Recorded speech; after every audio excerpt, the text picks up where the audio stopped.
Welcome to the Lighthouse Financial Advisors Money Over 50 podcast with Dallas Davison and Michael Hogue. This information is general in nature and does not take into account your objectives, financial situation, or needs. Therefore, you should consider whether the information is appropriate for you and your personal circumstances. If you require personal advice, please contact Lighthouse Financial Advisors. Here are your hosts, Dallas Davison and Michael Hogue.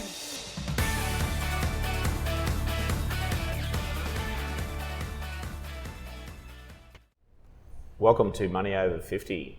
Today, your topic, Dallas, is why we say companies instead of shares. Thanks, Michael.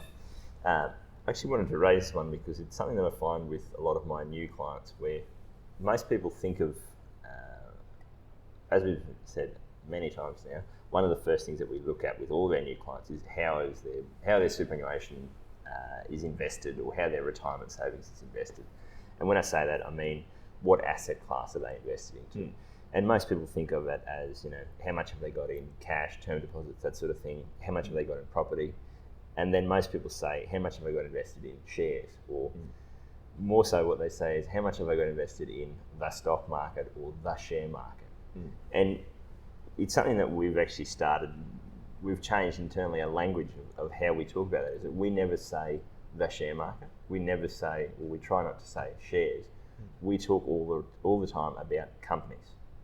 And the reason for that is because we want to remind our clients constantly about the fact that you own a portion of a real viable going concern of a business. It's not numbers on a piece of paper. It's not a price fluctuating up and down. It's a part of a business. Look, it's hard to remember, isn't it, that you own so many companies. So, yeah. I mean, typically our company, our clients and ourselves are invested across, or part owners of up to 1,700 companies in Australia and around the world. Yeah.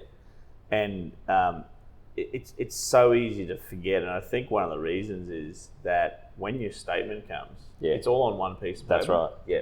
So my super balance went from this number to this number. Yeah. Rather than thinking about the fact that over the last 12 months, these 200 companies, 200 companies in Australia that I'm invested into, this one made this profit, this thing happened for each of them. It's one of those things where when we talk about companies, rather than the share market or shares as an asset class, we're really trying to break it down and go, there's something real and something tangible that's going on behind the scenes there. It's not just a number on a piece of paper. Yeah. It's an interesting one, even when you talk about, especially in financial news, and you see the ASX 200 or this index, or as we look at the top 1,500 companies around the world, and that's what you're talking about with your biggest 1,700 companies. It's not a number that's going, the ASX 200 is these points going up and down. It's actually, you are a part owner of those 200 biggest and most profitable companies in Australia. Yeah, you are. And look, I just had a thought, it'd be so interesting if you could somehow put a blue dot sticker on, say, every company that you had a part ownership of, and every product that they provided and every service they provided. Yeah. If you could just go about your day just for one day or a week. Yeah. Where every time you came across one of those products or services, there was a little blue dot, a sticker dot or something like that on there. It'd be remarkable. So I mean, that's the true. I guess you'd understand. People would then understand how far and wide the reach is of those companies that they're part owners of. That's exactly. And they'd be it'd be interesting. Like, I mean, it's an impossible thing to do, of course. But it'd be very interesting to look at, because you'd be coming across the products and services of the companies that you own. You'd be consuming those products and services every second of the day. Yeah, and that's, I actually I was talking about this with someone the other day as a thought experiment about, you're driving home from work and you might hear on the news. I don't listen to the news in the car, but if you listen to the radio and you hear, the ASX 200 or the share market dropped by 3% today, and as you're driving home, you listen to it and you go, oh geez, that sounds pretty scary. And then you pull it on the way home, and you go into Woolworths and you buy $30 worth of groceries, and you use your Westpac card or your CBA card or your NAB card to do that. And then you get back in the car, and then you go and fuel up down the street, and then you go and do this, and then you get home, and you exactly like that. While we're thinking about the share market or shares as this scary thing, we're just interacting day to day with all these different companies that are and everything you explained there. Off the top of my head, all of those companies exist within the ASX 200 and the MSCI World Index, which is the top 200 companies in Australia and the top 1,500 companies in the world. So on that journey home, you're consuming the goods and services of those providers. They make a profit, and then you benefit from that profit as being a part shareholder. Now, I guess I don't want to digress too much, but we're going to try and keep companies are very, very, very good at actually deploying that profit that they make.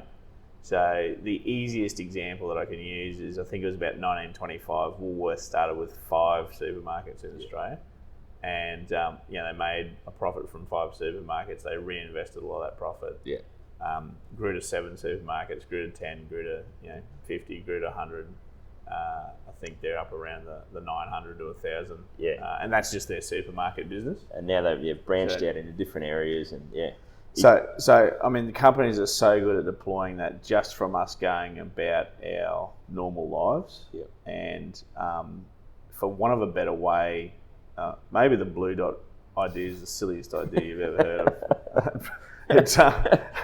But for want of a better way, to use the word companies just helps remind people that they are actually invested into and part owners of all of these profitable companies, and shares doesn't really do that justice. Well, and that's why we actually, I think the language that you use is in any aspect of your life is such an important part of how you think about that thing, and that's why we say companies instead of shares or the share market is that, to use the example of your house. So most of our clients own a house. They own the house they live in. They don't think of the property market. They think about my house. And so you might say, my house is, I could rent it out for $500 a week, or I could rent it out for $550 a week. That might fluctuate a little bit, but most people can see something tangible and go, my house is this asset, and whether they own, or if they own an investment property with someone else and they own a portion of that investment property, it's the same sort of thing where I think in many other aspects of our life, we can imagine what's tangible and what's real behind those things.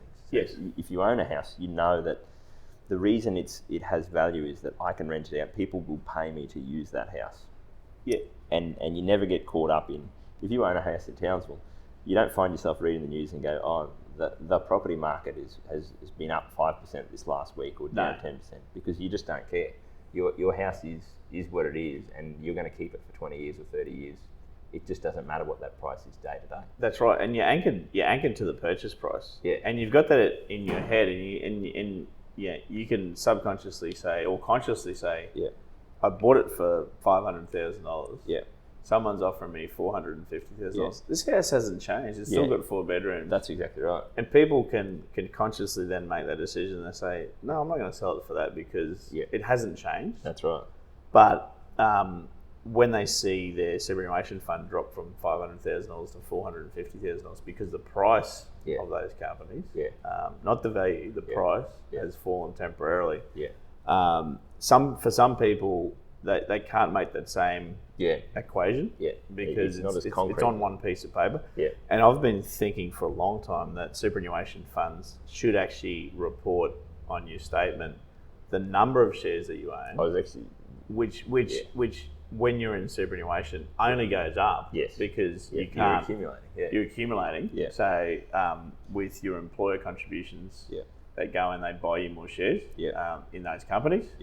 And with your contributions, the same thing. They buy you more shares in those companies. So what you would actually see is a progressively stepped up line of the number of shareholdings in those fantastic companies. And that's, which would be a better way to report it, in my opinion. Yeah, because that's you'd be able to say, the paper value may have gone backwards, or whatever the paper value is. I can see that I started, the start of the 10 years ago, and the timeline that my super funds provided on my statement. I had 100,000 shares. I now have 450,000 shares. That's right. It's exactly like that. I think for most people, with as we said, if you bring it back to any other asset class, it's very easy for us to make that leap. If you own 100 cows, I'm showing my background here. But if you own 100 cows, and those cows have calves every year, and over the course of 10 years, you build up your herd from 100 cows to 300 cows. I mean, you do pay attention to prices throughout, but you don't really care. It's very easy to look at it and go, geez, this is a much more valuable asset that I own now. I used to own 100 cows, now I own 300 cows. I don't really care what the price has done in the short term if all I was doing was building up my numbers. It's the same sort of thing where someone could come out every week and offer me a different dollar amount for that herd. If I'm not in the market to sell at that point in time, it just doesn't matter what happens there. So I think that's the main thing for me of why we say we went through a stage where we sort of changed from talking about shares to companies, and I think it's really helped a lot with our existing clients, but also with our new clients to sort of get them thinking from that perspective of exactly that. I think about the actual businesses that I interact with day to day and go, well, if I go to Woolworths and I spend money with them, that's some of that profit is flowing through to me as a part owner of that business. So it's, whereas if you think of it as I own shares or I'm invested in the share market, there's not that same link between, gee, CBA has made a lot of profit this year. I'm a part owner of them, or I own a part of that company, rather than just saying I own shares. Good point to finish. And this is fantastic. We've actually wrapped up a podcast in under 15 minutes. That's good. I reckon you've just sat there and sort of nodded and gone, yes, just shut up. Let's get a podcast. I think we've actually said enough. I think, No, absolutely. Thanks for listening. Thank you for listening to the Money Over 50 podcast with Lighthouse Financial Advisors. We look forward to catching up again soon.